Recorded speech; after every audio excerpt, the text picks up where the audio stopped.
So, if you want to live in harmony with yourself, which you would assume to be somewhat desirable rather than Right. hellish disharmony, then don't feed yourself what's indigestible. And certainly don't warp the world around you with deceit you know to be deceitful. It's extraordinarily damaging and dangerous. Hi, it is Brianna from selfdisciplinestartsnow.com, and today I want you to hang out with me.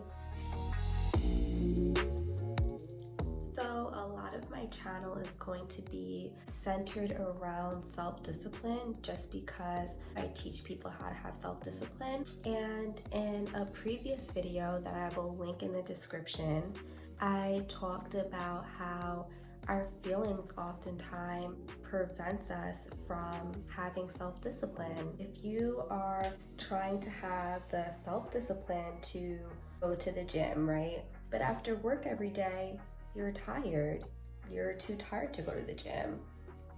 So you don't go. Your feeling of being tired is preventing you from going to the gym, right? When I was going to college, I got my degree in psychology, and the first class I took was Psychology 101. Most people have taken that course, so maybe you'll know what I'm talking about. There was something I learned, which was conditioning, and I think I will make another video where I go more in depth about it. But our brains are so easily conditioned. I'm going somewhere with this, so I'm going to try to explain this to you guys. So conditioning is like training. So you're training a person or an animal to get the outcome you want, right? So we are constantly conditioning ourselves. Of course, there are outside factors that are conditioning us, like media, our environment, the people that we listen to, YouTube, right? All these things are constantly conditioning us. But let's just focus on ourselves right now. Let's focus on ourselves. Let's think of conditioning like training, because that's what it is. So let's talk about how we are training ourselves. Every time you say, okay, after this last TV show, or after I watch this next episode, after this episode is complete, I am going to study. And the episode ends and you do not study. You watch another episode. You are training your mind and training your body that basically nothing you say is important. Basically, your goals aren't truly important. Okay, is this making sense? Okay, so say, you don't really work out, you want to work out, maybe you want to lose weight, and you say this to yourself, you know what? I am going to eat this Chick-fil-A fried chicken sandwich, but I'm 100% gonna go on the treadmill today. I'm 100% gonna go on the treadmill today. And then you eat the sandwich and say something comes up later in your day, you have an emergency, or just you got slammed at work and you were just so exhausted, more tired than normal, and you do not work out. You are training yourself, you are training your mind that what you say is not really important. So it's like you're really lying to yourself. Okay, I'm gonna give an example with children now. I hope this is making sense, but I feel like it's not. But maybe this example will help.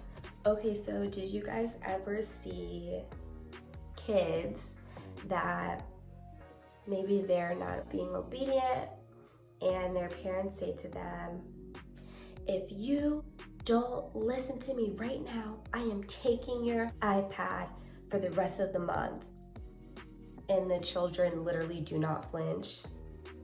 Do you guys know what I'm talking about? Like, the children literally know the parents are lying. They are not gonna take the iPad. The iPad is the only thing that shuts them up, so there's no way the parents are taking the iPad. So the kids don't listen. Hopefully that's not your kids, right? Well, that is what we're doing to ourselves.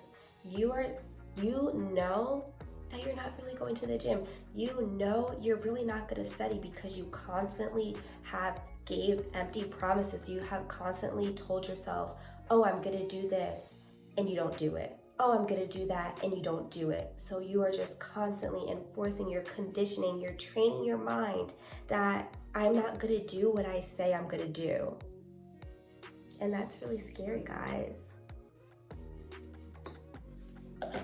Because the thing about conditioning, it's almost worse than habits. Like, a habit's hard to break, you just get into your routine. But with conditioning, it's almost like you're brainwashed. You're just so conditioned. Your mind has stamped, and you do not want to stamp in your mind, I am lying to myself.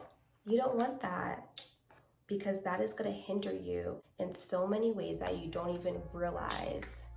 Like, seriously, conditioning is so impactful that I even tell clients to not set certain goals, because you don't want to enforce in your mind that I'm not going to do anything I say, because you're like that child that knows, you are not taking away my iPad. Girl, boy, you are not going to the gym, so please stop. That's really scary. So it would be way better for you to say, I'm gonna go to the gym 1 day a week instead of 5. Should you set high goals for yourself? I mean, of course, but they have to be realistic, and then you just have to have that self-discipline to commit to what you say you're gonna do. We have a certain intuition and certain desires as humans that we know when something's not right, and we don't like being lied to, right? No one likes being lied to. So now when you are not having self-discipline and you're not following through on any of your goals, so you're lying to yourself, you're actually hurting your self-esteem. So you not having self-discipline is not just about like, oh, I went to the gym today, or oh, okay, I'm reaching goals. It's actually so internal that you're hurting your self-esteem by not having the self-discipline to commit to what you say you're gonna do.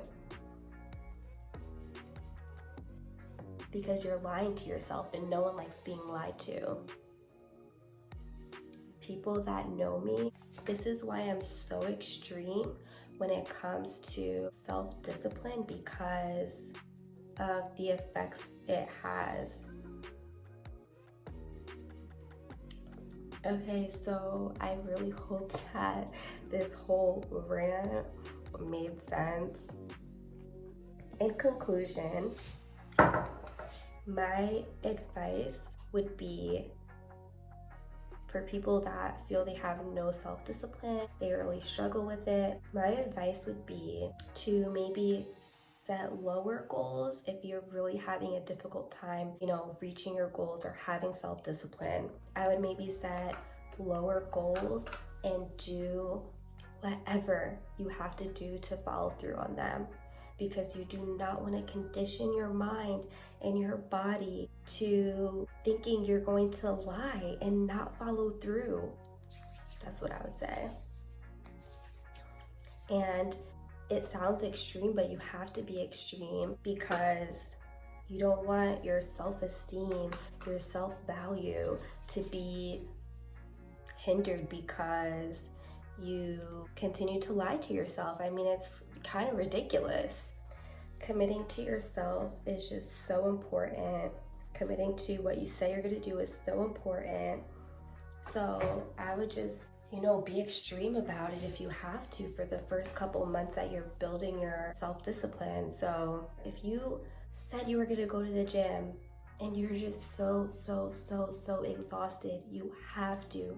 Listen, I'm not saying, okay, do a HIIT routine, a HIIT training workout or CrossFit, but put your workout clothes on, put your sneakers on, drive to the gym and walk on the treadmill, even if it's for 5 minutes. You have to realize all of those things are conditioning your mind, conditioning your brain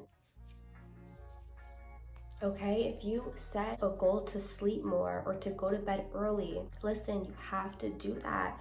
Do not continue to lie to yourself. If you say you're gonna go to sleep earlier and you have a hard time doing it, set alarms on your phone to remind you to fall asleep. Tell your friends, listen, please do not hit me up at this time because I really have to get in bed earlier. Nowadays, you can put timers on your apps so that your apps shut down at whatever time you wanna go to sleep. But you have to realize every time you do not follow through, you just trained yourself. You just trained yourself. You're conditioning yourself deeper. So, listen. I hope that was not too extreme, but remember, self-discipline is self-love. Bye, guys.